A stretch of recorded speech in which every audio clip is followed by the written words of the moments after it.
نستعينه ونستغفره ونعوذ بالله من شرور انفسنا ومن سيئات اعمالنا من يهده الله فلا مضل له ومن يضلل فلا هادي له ونشهد ان لا اله الا الله وحده لا شريك له ونشهد ان محمدا عبده ورسوله.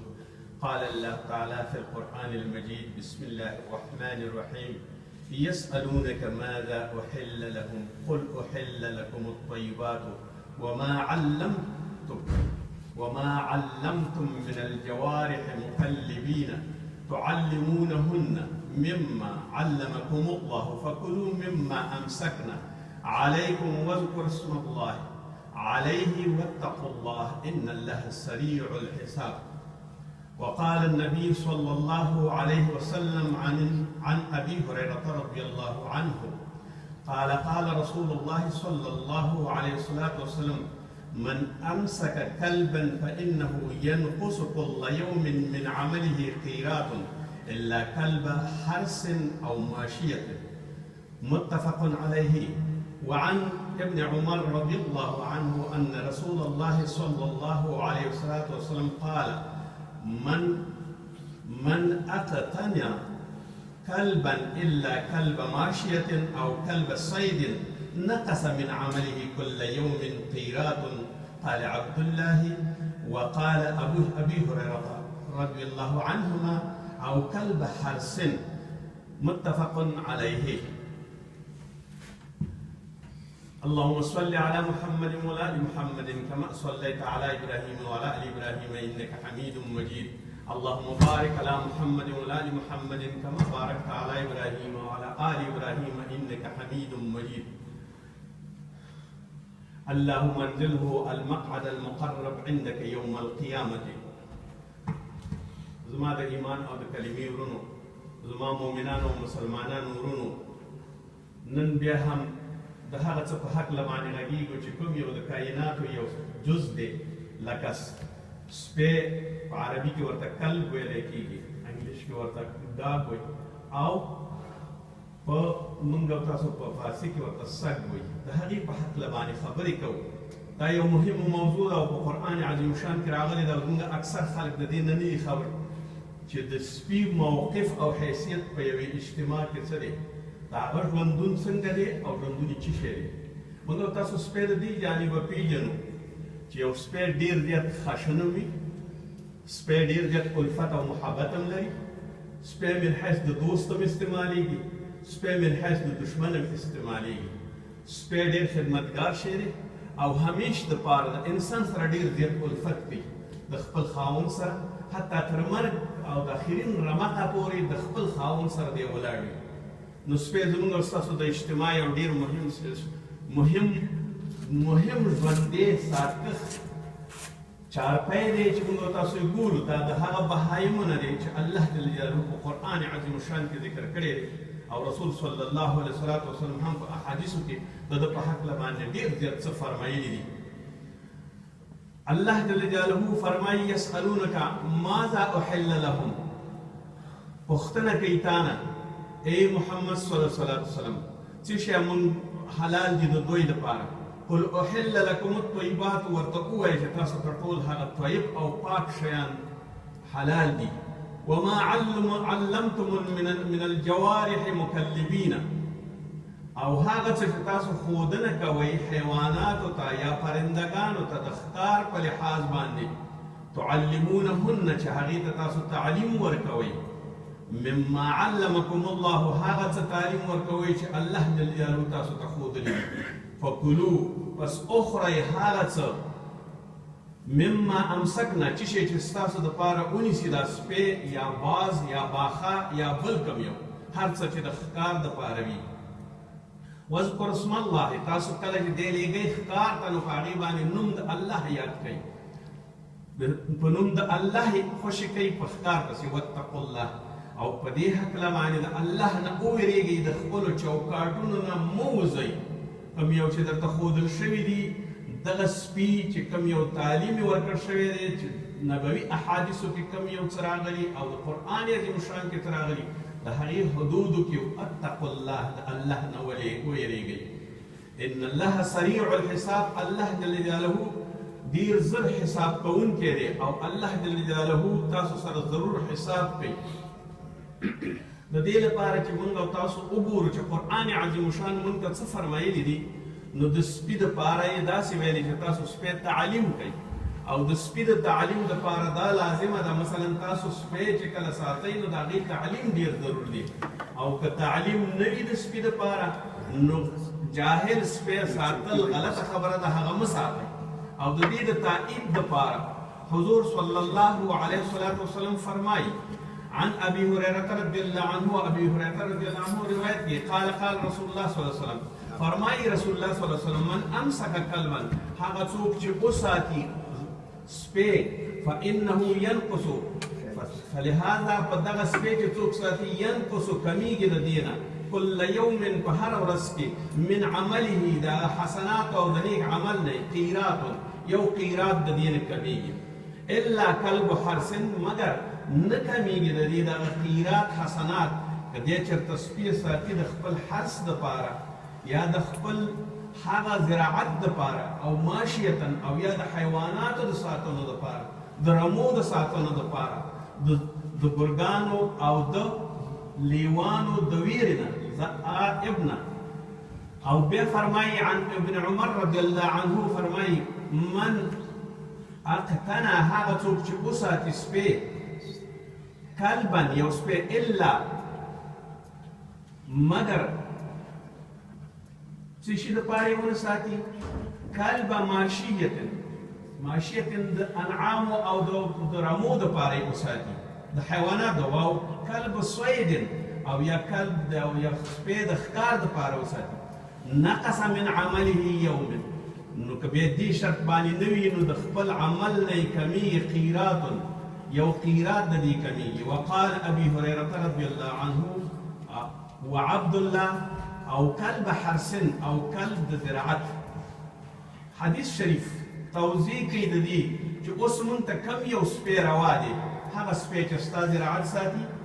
هغه سپی چې ستا حیوانات ساتي، هغه سپی چې ستا زراعت ساتي. زراعت درې شیان ساتل شو د سپي دپاره. کله چې دا درې شیان ساتي نو د دې نه بیا قیرات نه کمیږي. ځینې احادیثو کې دا راځي چې قیرات د احد د غره قدر دی، ځینې احادیثو کې 2 قرات راځي. علما دا وایي چې د حسناتو نه یو څه کمیږي روزانه چې دی کم حسنات کوي. که دا یو جاهل سپی ساتي، د شوق دپاره سپی ساتي، او یا د مزو چرچو دپاره او یا د ډول ډال دپاره سپی ساتي، نو دا سپی د ده دپاره وزر او ګناه ده او د دې نه قیرات کمیږي. علما دا هم وایي چې یو سړی د کور دپاره سپی ساتي نو د دې سپي ساتلو پروا نشته دی، دا سپی دې وساتي. خو د دې سپي سره خپل شرایط چې کله تاسو تعلیم ورکړی وي ورته، او که تعلیم هم نه وي ورکړی ورته، نو د دې سپي ساتل دا پکار نه دي.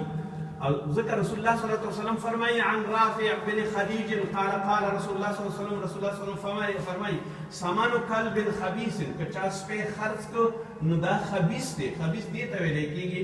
چې د ابتدا نه بالکل حرام نه دی، خو د حرامو نه تر مکروه پورې دی. خبیث دا خبیث وي، هر یو چټل او غلط کار ته خبیث هم ویل کېږي. ومهر البغي، او هغه خلک چې د فاحشې ښځې ساتنه کوي او په هغې باندې پیسې اخلي، خبیث هغه خبیث کار دی، هغه پیسې خبیثې دي. وکسب الحجام، او هغه حجام یا هغه څوک چې وینه وباسي، خبیث وینه ایستل په دې ترتیب باندې نه، رسول الله صلی الله علیه وسلم په خپله باندې هم وینه اوښتلې ده او وینه وباسي، مګر دا په یو وخت کې داسې وي چې دی د ځینې کارونو دپاره دا کار کوي چې خپل غرض یې پکې وي، نو دې حجام خبیث دي. او که نه نور خپله رسول الله صلی الله علیه وسلم اجوره حجام ته ورکړې ده او خپله وینه یې پرې اوښتلې ده. کله کله غلط کارونه د دې نه اخلي، نو هغه سړی چې غلط کار پرې اخلي د هغې هغه پیسې خبیثې دي. عن جحيفة أن النبي صلى الله عليه وسلم نهى ثمن الدم، وی رسول الله صلی الله علیه وسلم وایي چې هغه پیسې حرامې دي چې کوم یو د وینې نه وي، وینه نه ده معلومه، یا د وینې خرڅول او یا د وینې اوښتل په غلطه طریقه باندې. وثمن الکلب، او هغه پیسې د خرڅولو د سپي. وکسب البغي، او حرام دی او خبیث دی هغه څه چې کوم یو فاحشه ښځه د هغې باندې پیسې لاسته راوړي. ولعن اكل الربا او لعنت کړي په هغه چا باندې چې ربا خوري وموکله او هغه څوک چې ورسره برابر دی په دې کې په معامله کې ورسره شریک دی والواشمه او هغه څوک چې خالونه وي شنه خالونه سره خالونه لکه دلته چې دا خلک وهي هغې باندې لعنت دی والمتوشمه او هغه څوک چې خالونه دي او هغه څوک چې خالونه وهي دواړو باندې لعنت رسول الله صلی الله علیه وسلم ویلی دی رسول صلی الله علیه وسلم نه دا هم روایت دی عن ابي هريره ان رسول الله صلی الله علیه وسلم قال طهور اناء کله چې ستاسو پاکي د یو لوښي او د یو دش احدکم د یو نه اذا ولغ فيه الكلب کله چې خلق وهي سپی په هغې کې ان يغسله ودي وینځي 7 مرات وکرت اولهن اول ځل دی بالتراب په خاور باندې دی ووینځي دا د رسول الله صلی الله علیه وسلم پیغام اوس راځو دې ته دې کې 3 مذهب دي مالک رضی الله عنه او ورسره هغه څوک چې د ده سره دي هغه علما ټول مالک رضی الله عنه سره دویم شافعي رضی الله عنه چې د دې سره د وهابیانو مدرسه ابن باز او عثمیین دا ورسره هم شامل دي او ورسره شیعگان هم شامل دي اهل تشیع ورسره هم شامل دي دا دویم مسلک دی مالک رضی الله عنه وایي سره د خپل علماو چې د سپي هیڅ شی حرام نه دی ولې حرام نه دی ځکه چې الله جل جلاله په قرآن عظیم شان کې ویلي تعلمونهن دې ته تعلیم ورکوي او سپی پاک دی او د دې ښکار پاک دی او چې ښکار وکړي او بیرته راوړي تا ته نو ته هغه خوري فلهذا دا حرام دی که دعا وي هم حلال دي او که ویښته وي هم حلال دي او که ناسته پاسته ورسره وي هم هغه حلال دي سپی حلال دی سره د خپلو علماو امام صاحب شافعي سره د وهابیانو او سره د شیعګانو هغه وایي د سپي هر شی مردار دی او غلط دی هغوی په دغه حدیث باندې دلیل نیسي د مالک رضی الله عنه دا آیات دلیل دی او د امام صاحب شافعي دا احادیثونه دوه راغلي په دې کې کوم سپی چې په کوم لوښي کې وڅټي او یا وخوري نو هغه وینځئ وکرتي او اول ځل یې په خاور باندې وینځئ یا اخر ځل یې په خاور باندې وینځئ نو امام صاحب شافعي او امامان نور او شیعگان او وهابیان مدرسه د وهابیان دا وایي چې دا ځکه حرام شو او غلط شو چې رسول الله صلی الله علیه وسلم ورته ویلي چې که لوښی وینځئ ځکه یې لوښی وینځئ چې دا مردار دی او خراب دی او بیا وکرتې یې وینځئ او یو ځل یې بیا په خاور باندې وینځئ دریم مذهب یا مسلک د امام صاحب ابو حنیفه او اوزاعي دی اوزاعي او امام ابو حنیفه او ورسره نور علما دی وایي چې د سپي صرف او امام صاحب حنبل هم دلته یو روایت دی د امام صاحب ابو حنیفه سره او یو ضعیفه روایت د امام صاحب شافعي سره دی دوی ډله وایي چې لعاب د سپي حرام دي لعاب د سپي چټل دي هغې نه منع کول درست دي باید منع وشي او نور د سپي ویښته چې دي او د سپي سره تماس کول چې دي دا پروا نه کوي دا انسان دپاره کوم تکلیف نه رسوي دا درې واړه مذاهب داسې وایي هر یو خپل خپل دلیل لري خپل دلیل د امام صاحب مالک وایي چې د آیات کې ویل شوي چې سپی پاک او طاهر دی ښکار پسې ریږي او ښکار بیرته اخلي عدي بن حاتم رضی الله عنه حاتم طیب د هغې زوی رسول الله صلی الله علیه وسلم نه پوښتنه کوي یا رسول الله صلی الله علیه وسلم موږ سپی خوشي کوو په ښکار پسې او ښکار موږ ته وکړي او هغې ښکار نیولی وي موږ دا وخورو که نه رسول صلی الله علیه وسلم وایي که تاسو دا سپی چېرته تعلیم کړی وي بسم الله پې ووایي ښکار پسې خوشي کوي او دې سپي سره 2 شرطه موجود دي که چېرته ورشئ او دې سپي خوړلی نه وي او ورباندې لاسونه اچولي وي او تا ته ساتلی وي نو د دې معنا دا ده چې دې ښکار تا دپاره کړی دی او که چېرته یې خوړلی وي نو داسې پوه شه چې دې ښکار د خپل ځان دپاره کړی همداسې باز او باښه باز چې کله وایي ابن عباس رضی الله عنه فرمایي چې باز که چېرته ستا په وسه د خبره باندې راغی تا ته او ښکار یې کړی او ستا خبره یې ومنله د راتګ په وخت کې بیا چې ورته وویې نو هغه چې کله راشي نو بیا دا باز باندې ښکار کوه خو د هغه دپاره خوړل د کوم یو بل مرغه هغې دپاره دا مهم نه دي ځکه ښکار هغه همیش دپاره چې کوي اول ته خپل وزرونه وباسي هغه ضرور خبره ده د سپي سره یې فرق دا دی چې باز اول خپله خوله پرې لګوي خو ستا به دا مني چې ته ورته چې راشه نو راځي به درته نو بیا د دې ښکار هم حلال دی د هغې هم حلال دی عادي رضی الله عنه بیا پوښتنه کوي یا رسول الله صلی الله علیه وسلم ما نه ښکار ورک شو او زه یې نشم پیدا کولی او سبا ته مې بیا وکړ هغه مړو ورته رسول الله صلی الله علیه وسلم ستا سپي چې ته په دې باندې متیقن یې چې ستا سپي دا ښکار کړی دی او دې نه دی خوړلی او پاتې شوی دی او ورک شوی دی دا ښکار هم وخوره ورته وایي چې یا رسول الله صلی الله علیه وسلم ما نه بسم الله هېره شي وایي کله چې خورې او وادې خسته بیا پرې بسم الله ووایه بیا ورته وایي یا رسول الله صلی الله علیه وسلم که زه دا ژوندی ګیر کړم او ژوندی وي دا ښکار ورته کله چې ژوندی ګیر کړي نو هغه حلال کړه هغه تا دپاره حلال دی نو اوس دغه سپی چې دی کوم ښکار چې کوي هغه حلال وي ټولې شیانو ته هو سپی د دې دپاره چې تعلیم یافته وي ورته وایي یا رسول الله صلی الله علیه وسلم د مجوسانو په لاره باندې موږ ځو او کله چې د هغې سپی زما د سپي سره شریک وي او یو ښکار بیا مزم او ښکار وکړي نو اوس ته په دې کې څه وې رسول الله صلی الله علیه وسلم وایي دا ښکار ونه خورې دا معلوم نه دی چې دا د مجوسي یهودي سپي کړی دی او که ستا سپي کړی دی نو مشتبه شو فلهذا دا ښکار مه خوره ښه وایي چې که چېرته باز او دا شی حیوان مړ کړي او بیا زه واخلم دي وایي دا تا دپاره حلال دی خو بسم الله ویل ورباندې شرط دی بیا دا خلک وایي موږ په دې لاره چې تېرېږو مجوسیان چې زموږ او د هغو لوښي دي موږ نورې لوښي نه لرو کله چې ښکار ته ځو ایا د هغې په هغه لوښو کې موږ خوراک وکړو رسول الله صلی الله علیه وسلم ورته که نور انا او لوښي نه پیدا کوئ او همدغه وي نو دا وینځئ غسل نه بعد چې کله مو وینځل بیا پکې وخورئ بیا پروا نشته دی نو اوس د ښکار دپاره سپی هم دی او دغه دپاره هم دی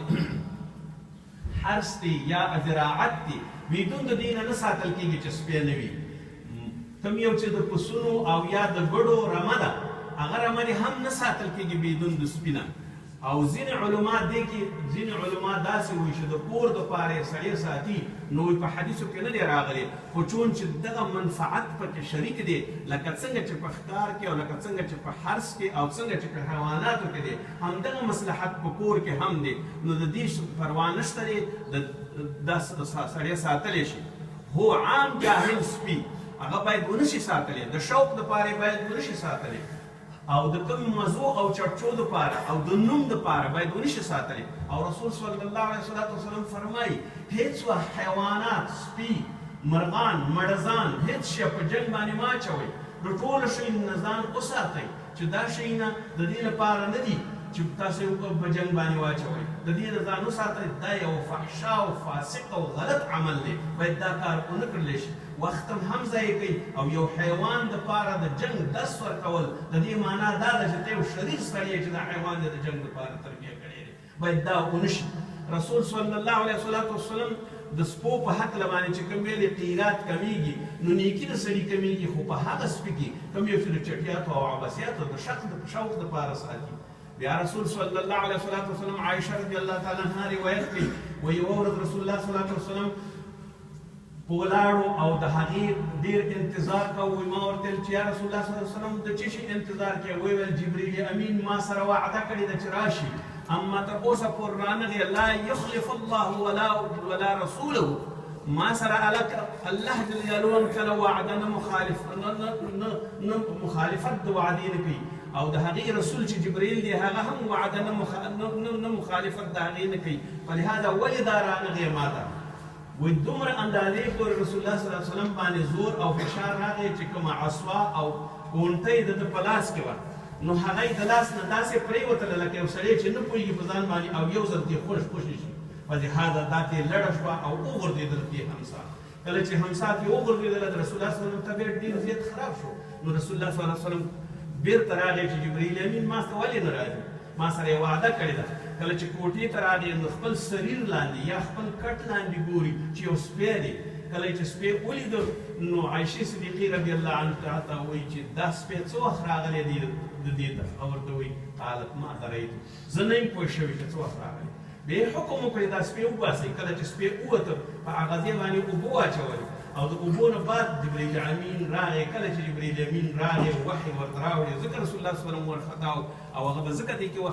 وحی ته به انتظار ډېر کوو چې د هغې روزمره ضرورت به د وحی پورې نښتي وو، ځکه حکمونه به ورته راتله او کوم شی به چې په هغه ورځ باندې په کار و نو هغه وحی به معطل شوه، هغه حکم چې چا سره به واده کړی و هغه به معطل شو، نو ځکه ډېر زیات ورخطا و. نو بیا ورته جبرئیل امین ته وایي چې ولې تا د وعده ما سره داسې اوږده کړه، زه تا دپاره ډېر وخت انتظار وم. نو هغه ورته وایي چې زه نه داخلېږم فی بیت فیه کلب و صورة، کوم یو کور کې چې سپی وي او صورت وي زه هغې ته نه داخلېږم. بیا بله ورځ میمونه رضی الله عنها زوجات مطهرات نه د هغه هم هغه روایت کوي، وایي رسول صلی الله علیه وسلم ډېر ورخطا ګرځېده را ګرځېده، وایي ما ورته ویل یا رسول الله صلی الله علیه وسلم بما ولې ته داسې ورخطا یې؟ وایي هغې ویل چې ما ته جبرئیل ما سره وعده کړې ده او جبرئیل امین رانغی تر اوسه پورې، نو زه څنګه وکړم؟ نو وایي چې یو ساعت تېر شو، دې کوټې ته کله رانه او دې کور کې ده ته سپی ولیده چې سپی دلته دی، نو سپی وایي حکم یې وکړی دا سپی وباسئ، اوبه یې پرې واچولې، هغه ځای یې صفا کړ، نو جبرئیل امین راغی. بیا همدا عین شکل باندې چې کله راغی ورته ویل ولې دې وعده خلاف کړه؟ وایي ستا په کور کې سپی و، نو چې سپی و د سپي دپاره زه نه راځم کور ته، ځکه چې سپی په کور کې وي، صورت په کور کې وي، زه هغې کور ته نه راځم. نو اوس دې دپاره چې رسول الله صلی الله علیه وسلم حکم وکړ چون جبرئیل امین دې لاندې لیکي د دې حدیث د شرح لاندې چې جبرئیل امین یو پاک دی او مطهر دی، د الله حضور نه هر څه وحی راوړي او یو پاک کارونه کوي، نو هغه د سپي ته نجس ویلې او د هغې د سپي د خاطره نه راته. نو اوس رسول الله صلی الله علیه وسلم ته هم دا پکار و چې همدغسې ځان پاک کړي چې د وحی دپاره هغه وحی راوړه او دې باندې وحی نازلېدله، نو همدغسې ځان باید پاک کړي لکه څنګه چې د هغه صفت دی همدغسې دا باید مطهر وي. نو ځکه رسول الله صلی الله علیه وسلم حکم وکړ چېرته چې تاسو سپي ګورئ ټول مړه کوئ، وایي کله چې سپي مونږ مړه کول نو یوې ښځې زړو ښځو به هلته وایي سپي ساتل، یوې ښځې ته چې مونږ ورغلو چې د هغې سپي هم مړ کوو، د سپي وایي منډه واخیسته، د هغه ښځې لمنې ونیوله او چغې او سورې شروع کړې چې اوس ما مړ کوي. نو وایي مونږ دې باندې ترحم وکړو، بېرته راغلو رسول الله صلی الله علیه وسلم ته چې هغه سپي ته مونږ ورغلو او هغې داسې یوې ښځې سره داسې قصه یې ورته وکړه، ورته ویل ورشئ هغه هم مړ کوي، نو هغه یې هم مړ کړ. نو حکم یې کړی او رسول الله صلی الله علیه وسلم چې چېرته تاسو سپي ګورئ هغه مړه کوئ په مدینه منوره کې. دا حکم په هغه وخت کې و چې کله رسول صلی الله علیه وسلم د وحی په لحاظ باندې د سپي د مړه کېدو حکم په هغه وخت سره وکړ. بیا وروسته یې حکم وکړ اصحاب السنن یعنی د صحاح ستو د کتابونو احادیثو دا روایت کوي، قال دوی وایي ان النبي صلی الله علیه وسلم قال ویل لولا ان الكلاب امه من الامم، که چېرته نه وی دغه کلاب یا دغه سپي امه یو امت من الامم د امتونو ځینې دې قرآن عظیم شان هم وایي دغه ټول شیان طیور دي که چې دا زما امتون دي او زما امم دي او ما د دوی فرقې او ډلې پیدا کړي. نو رسول الله صلی الله علیه وسلم وایي که چېرته سپی د یو د امتونو او د اممو ځینې نه وي نو ما به امر کړی وی په قتل د دوی باندې. بیا وایي چې قتل کوي فقتلو قتل کوي، یعنې زینب اوس نه قتلومه، هغه وخت د وحی کې چې و هغې وخت کې قتل کړه. فقتلو بیا حکم کوي ووژنئ منها د دې سپونه کل اسود بهیم، هغه تور سپی چې دلته دوه سپین خطونه لري په سترګو باندې، هغه د دنیا او د نړۍ شریر سپی دی، هغه نه دوست پیژني نه دشمن پیژني او هغه قوي ترین سپی دی، هغه تور سپی وایي دلته چې دوه څاڅکي لري او سوچه تور وي بهیم، یعنی هغه وحشي سپی، هغه هر ځای کې چې وایي وژنئ. اوس علما په دې باندې وایي کوم یو سپی وایي بهیم سپی تور سپی باید ووژل شي، هغه چې دلته دوه سپین خطونه دي تور ډیر دي خو دلته چې دوه سپین وي. دغه ځینې سپي کې تاسو ګورئ د پولیسو دې کې زیړې وي، د دې ټول سوچه نه دی تور، مګر سپین تور سپی سوچه تور سپی هغه باید ووژل شي. هغه سپی چې هغه خوراک کوي باید هغه ووژل شي. هغه سپی چې په من شي او برستې پیدا کېږي هغه سپي باید ووژل شي. عمر رضی الله عنه کله چې د هغې په وخت کې مدینې سپو پم کړی او مریضانو نو دغه ټول سپي راټول کړه او حکم یې وکړ چې دغه ټول ویسئ ورته کنده کې واچول او ټول یې مړه کړه د دې لپاره چې خلکو ته مرستې پیدا نه شي. دریم هغه سپي دي هغه سپي چې کله څوک د شوق دپاره ساتي او یا د دې لپاره ساتي. اوس وګورئ یو سړی ټوله ورځ د خپل سپي نه تاوي، سپی اینځي سپی شانه کوي سپي باندې هر څه وهي هر څه پې برابروي چې د دې وړۍ ښه ښکاره شي ټول ورځ مصروفیت د هغې سره کوي ټول ورځ د هغې سره مصروف وي د هغې مخ څټي هغې ته خپجې کوي جوابچې ورته په کټ باندې کوي ټول شیان تکلیفونه ورته رسوي او هغې مصروفیات دا دی د اقتصاد د نقطې نظره د طهارت او پاکیزګۍ د نقطې نظره دا سړی خلق دی د سپي سره او اوس ټول طبیبان په دې باندې وایي چې د دې په لعابو کې ډېر سخت بکتریا او جراثیم دي او دا جراثیم چې رسول الله صلی الله علیه وسلم فرمایلي د دې جراثیمو ضد صرف په خاوره کې شته دی او کله چې په خاوره ووینځل شي دا میکروب مړ کېږي او بیا اوس علما دا وایي که چېرته د خاورې په ځای باندې صابون یا بل څه چې میکروب مړ کړي هغه استعمال شي هم جواز یې ورته کړی دی پروا نشته دی د هغې سپو دپاره دی هم شي داسې د سپو ساتل ځینې خلک داسې وایي مثلا په ایروپ کې خلک سپي ساتي دا د شوق دپاره ساتي دې کې هېڅ شک نشته چې سپی ډېر الفتدار شی دی سپي پولیس هم ساتي مګر د پولیس سپی فرق لري د هغه سپي دپاره چې کور کې وي ولې پولیس د دې دپاره د فایدې دپاره هغې کې تعلیم ورکړی تعلمونهن تعلیم ورکول شوی دی ورته هغه مجرم نیسي هغه بم کشف کوي هغه په یو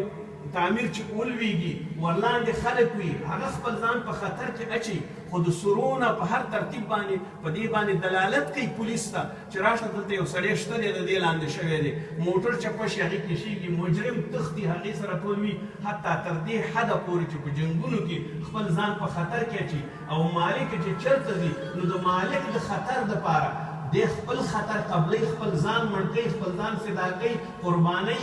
او هغه ټول هغه څه کوي چې کوم یو دته تعلیم ورکول شوی دی فلهذا هغه پولیس سپي چې دي هغه سپي چې دي چې هغه نن سبا زیات دي یا د هغو اجازت شته دی ځکه چې هغوی د یو مقصد دپاره ساتي او د هغه مقصد دپاره یې ساتي چې هغه سپي بهترین سپي دي په هر صورت باندې پسر نوح بابدان نشست خاندانی نبوتش گم شد سگی اصحاب کهف پی نیکان گرفت و آدم شد د انسان سره ډیر زیات حلیف دی خو ځان ساتنه کې پکار ده د شریعت او د رسول الله صلی الله علیه وسلم هغه وخت کې چې مړ کول یې د هغې جواز دا و چې جبریل امین راته هغې وخته وحی سره او کوم سړی چې د مقصد دپاره سپی ساتي اقتصادي تکلیف پکې نه وي د خپل وخت ضیاع یې پکې نه وي د پولیس دپاره یې ساتي د جرمونو دپاره یې ساتي هو دلته یو شی بل دی یوه جامعه د غرب ده او یوه جامعه د مسلمانانو ده د جامعه د مسلمانانو کې ټول خلک په خپله لیوني دي جنګونو ته تیار دي نو سپی هم لیونی دی چې څنګه ورشي دستي دي خوري او دا جامعه چون یخه جامعه ده سرده جامعه ده دلته جنګ و جدل نشته سپی هم په هماغه ترتیب شوی دی چې ورشي ورته یو څه وکړي ورته اخوا دېخوا وکړي نو هغه در سره هم الفت کوي خپله مینه او محبت درته ښکاره کوي دومره فرق دی په موږ او تاسو کې کوم یو چې د مسلمانانو نړۍ ده او د عجمانو نړۍ ده او کوم یو چې د عربانو نړۍ ده هلته سپي هم لیوني دي او خلک هم لیوني دي او دلته خلک هم په حال دي صرف فرق هم دا دی کوم چې موږ ته راکول شوی چې تعلیم موږ ورته ورکړو هغه تعلیم دو ورته ورکوي ځکه زموږ د قرآن نه دو استفاده کوي او موږ یې نشو کولی نو هغه سپي او دا سپي ډېر زیات فرق لري په دې کې نو د دې لپاره چې سپي کله سړی ساتي نو باید یو هدف دپاره یې وساتي نه د دې لپاره چې د لوبو او لهو لعبو دپاره یې وساتي او سبا سهار پې خپل مخ یې څټیه او چپرکټ ته د ثواب بېګا جوابچې کوي او یا بل یو ترتیبونه کوي یا د ځان سره یې سملوي د جراثیمو او د مرضونو نه د ځان وساتي نو دا ټول هغه څه چې د سپي لپاره انشاءالله بیا خبرې کوو ربنا اتنا فی الدنیا حسنه وفي الاخرة حسنه وقنا عذاب النار